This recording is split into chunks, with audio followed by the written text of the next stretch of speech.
Based on the history of PlayStation development, it looks very likely that 2019 will be the last year for the PlayStation 4. We all know 2019 is already looking like a stellar year for the console, with games such as Death Stranding and The Last of Us Part 2 confirmed for 2019. To me, it certainly looks like a console releasing the big guns as its final swan song. Now this is of course an assumption. As of today, the PlayStation 4 is still selling incredibly well and dominating the console market, continuing to push forward gaming tech with the release of the PlayStation VR and of course the more recent PlayStation 4 Pro. Sony may be tempted to continue riding the wave of success with the PlayStation 4. Any announcement signalling less commitment to the current console may have a negative impact on sales. However, the only way to truly continue their success is to keep moving forward. November 2013 saw the release of the PlayStation 4, October 2016 saw the release of the PlayStation VR, and November 2016 was of course the birth of the 4K PlayStation 4 Pro. Based on all the other PlayStation consoles, it makes sense for 2019 to be the year that the PS5 is revealed, with a release date scheduled in 2020. That would give the PlayStation 4 the exact same 7-year life cycle of the PlayStation 3. So what can we expect from the PS5? In short, everything that gamers want. We won't see such a massive jump in terms of tech compared to what we've seen in previous generations. We've gone from 16-bit to 3D to standard definition to HD graphics, and now we're sat here with 4K.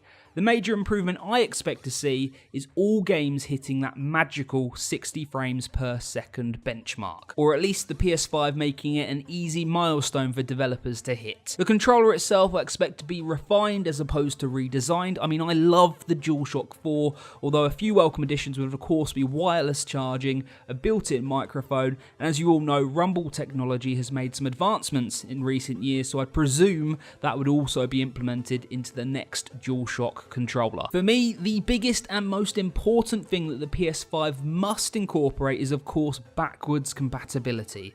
The Xbox One has smashed it with hardcore Xbox fans. They're able to play almost all of their backlog of 360 games and original Xbox games. Now I don't expect to be able to play my PS2 and PS3 games on the PlayStation 5, however it is critical to the success of the console that players are able to play their PlayStation 4 games. If Sony make the announcement that your entire collection of PS4 games will be playable on the new console, then you won't be losing any of that player base to the competition whatsoever.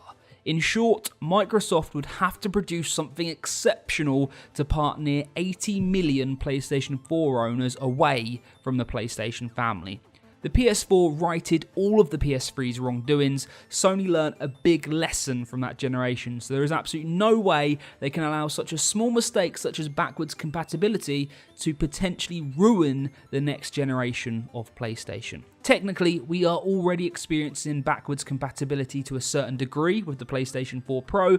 Different hardware under the hood, the console is able to do a lot of different things compared to the standard PlayStation 4. However, at the same time, it's still able to do absolutely everything that that standard unit can do. Sony, just keep going with it. To finish off, we are getting to a point with consoles where we will no longer see huge strides in what is offered. All you will see is a more powerful, refined system giving game developers the means to create bigger and better experiences, and we can't ask for more than that. Pretty much, we're going to be swapping parts out of a shell. Yes, consoles are now focused PCs, and it's been like that for a long time. This generation has shown gamers that being loyal to a game is great, but actually it's the studios who we should trust and support to deliver us exceptional experiences. Sony have been investing in game developers for years with Naughty Dog, Insomniac Games and Guerrilla Games, just to name a few. They've all delivered exceptional new IPs in recent years. When it comes to game consoles, the games are king. And let's be honest, at the moment, nobody is doing gaming better than Team PlayStation. The fearmongers amongst us claim that consoles will die with the next generation. We won't need them anymore. Everything will be online only. Video games will cease to be physical objects. To those people, I say one thing.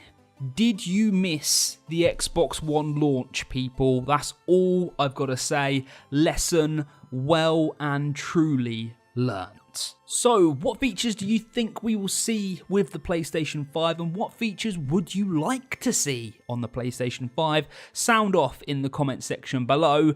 Thank you for watching. I hope you enjoyed this video. Remember to subscribe if you haven't already. I'm Waterfields1. Enjoy your gaming. Take care. See you later.